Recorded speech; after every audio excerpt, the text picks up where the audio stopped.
What's up, everyone? Welcome to the 21st episode of Super Brain Radio, where we're starting a new chapter today, Chapter 5. We titled it Surfing.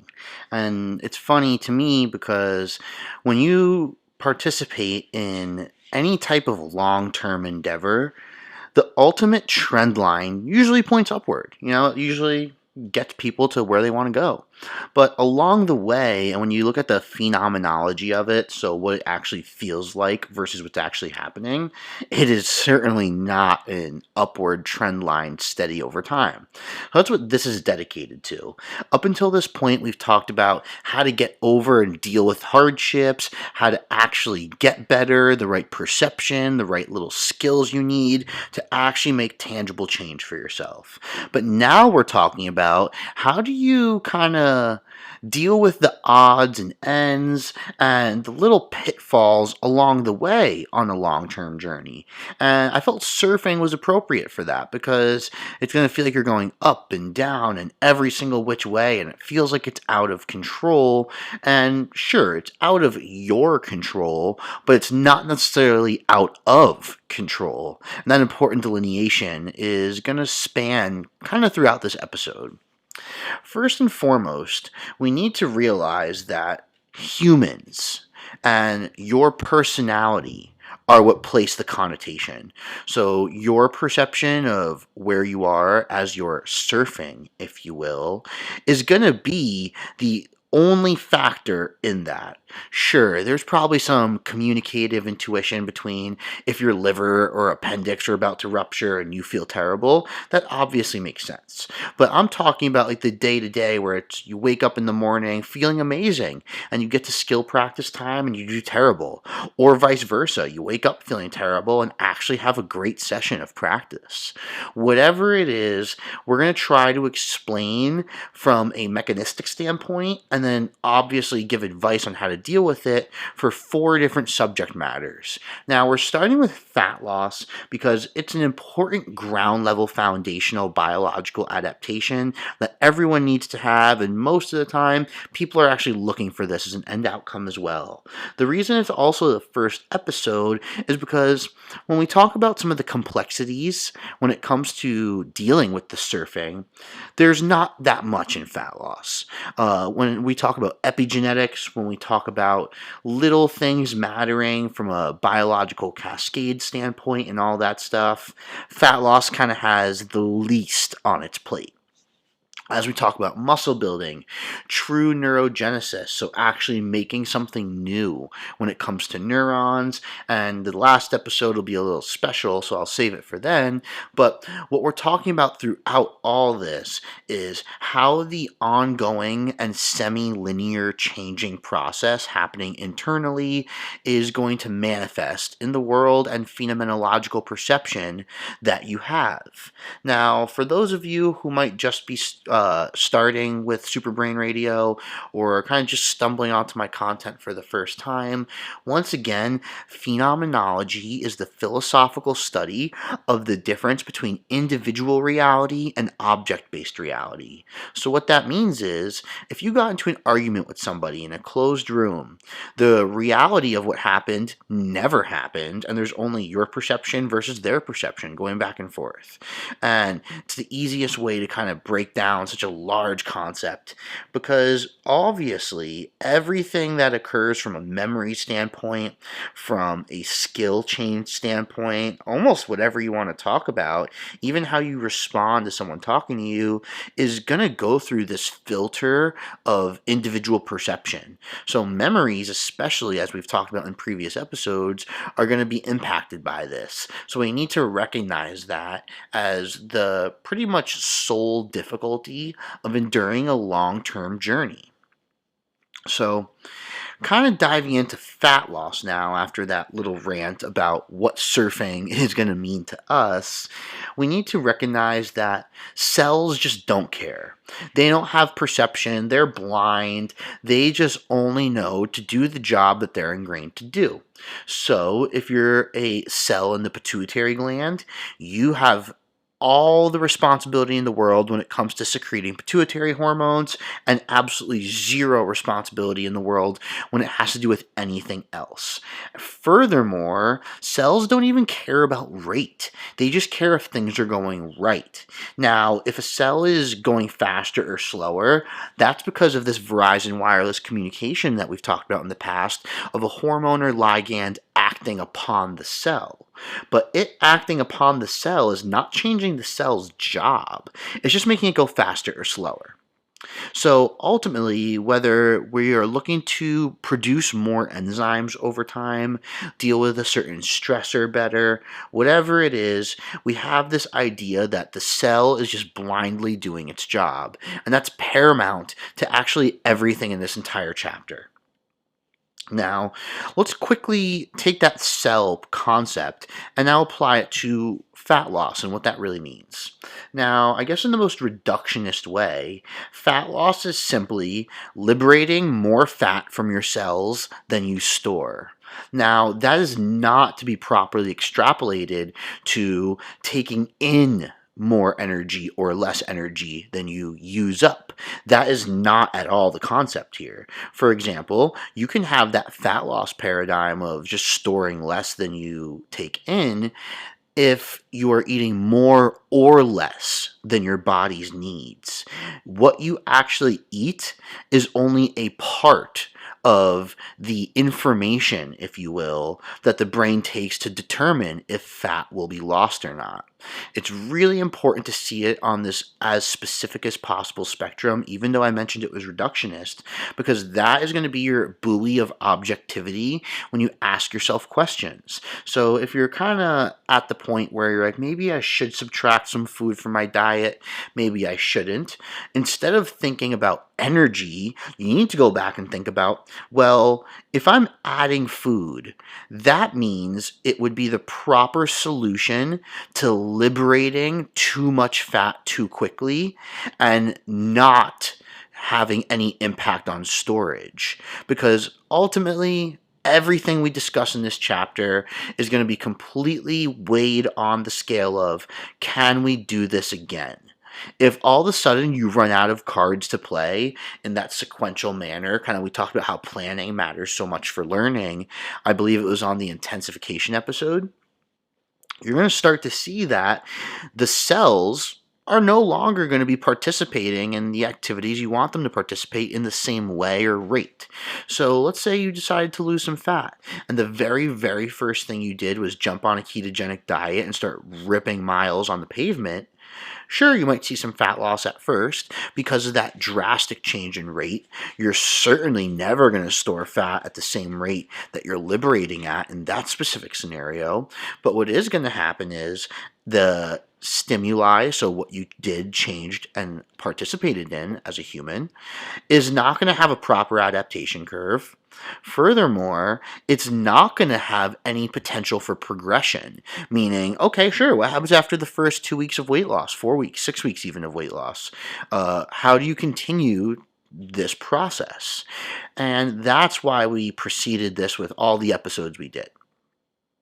So when we start to now talk about, well, maybe what's pulling fat out of the cells, and along those lines, what's stopping them from being stored? The term for this is beta oxidation. We're cleaving a very, very specific carbon. So if you were looking at it in front of you, it's the one furthest from you on a fatty acid. So as a whole, this fatty acid is going to maybe like a Subway sandwich. It's a foot long, right? In theory.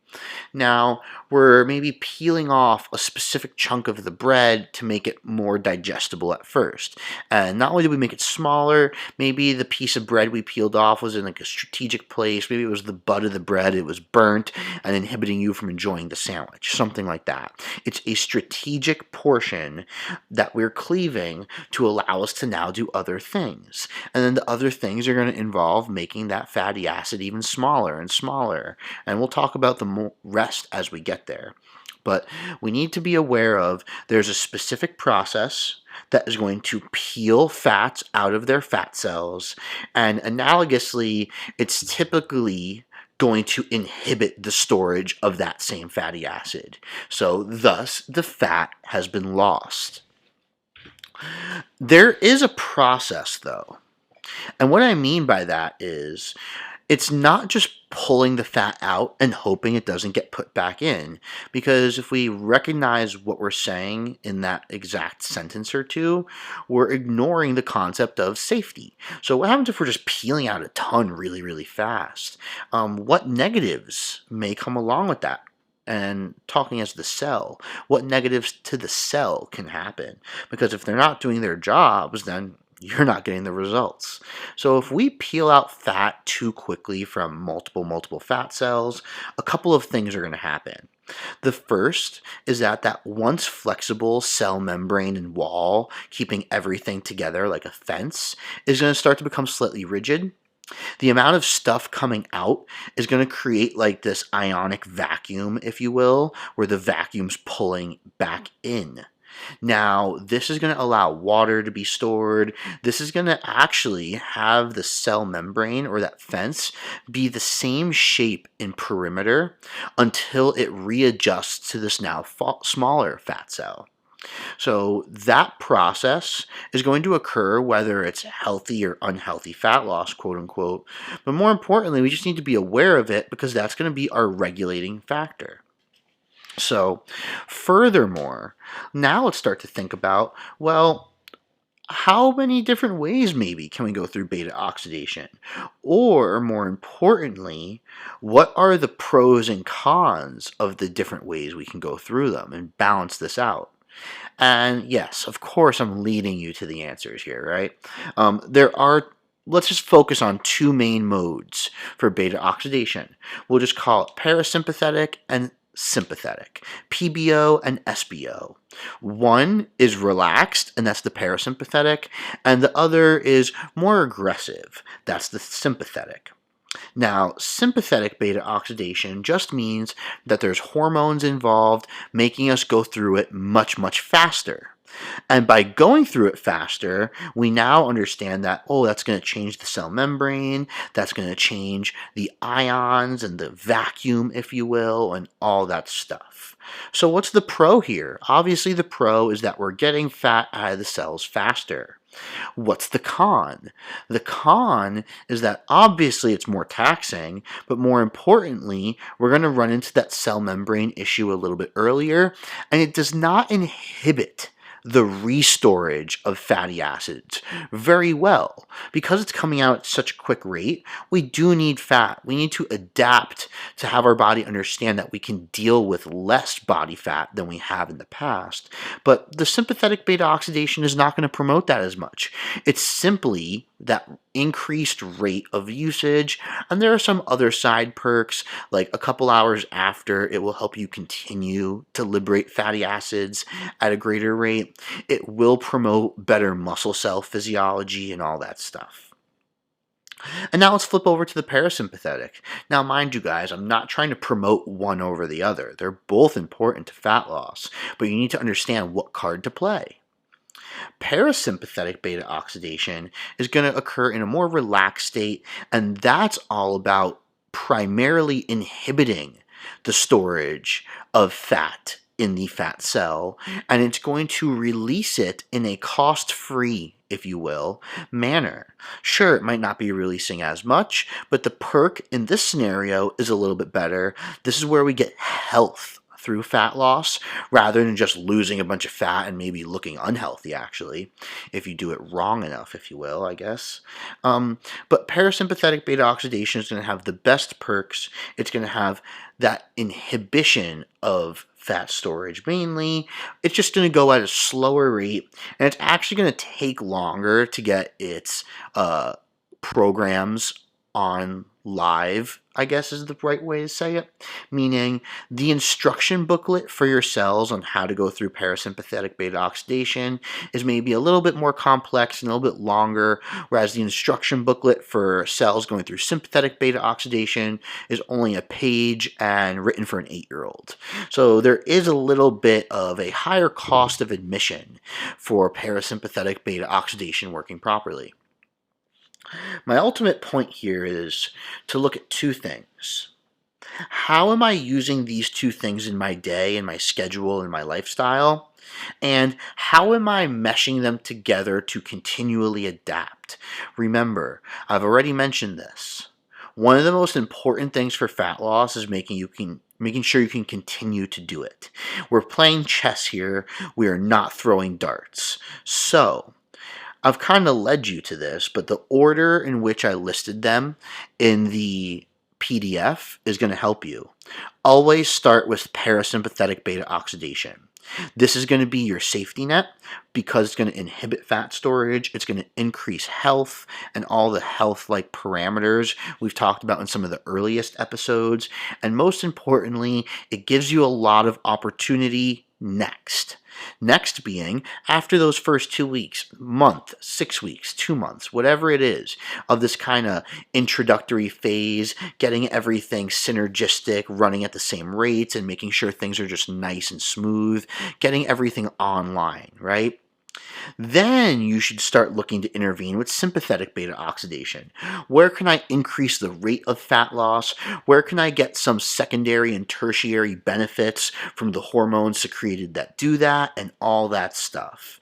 Because technically, and this is probably for a later episode, sympathetic beta oxidation activity is going to directly improve the utilization of carbohydrates if you do it right, and that last portion is underlined.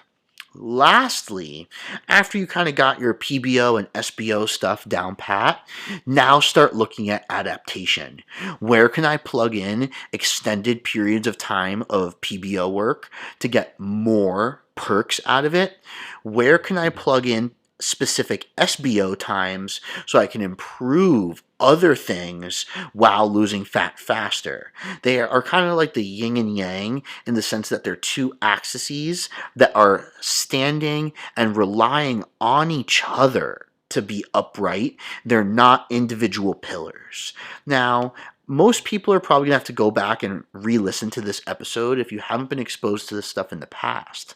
But if this isn't your first time being exposed to this type of academia, I guess, then it's very easy to let this be purely conceptual and kind of like an analogy on how to make proper decisions for fat loss.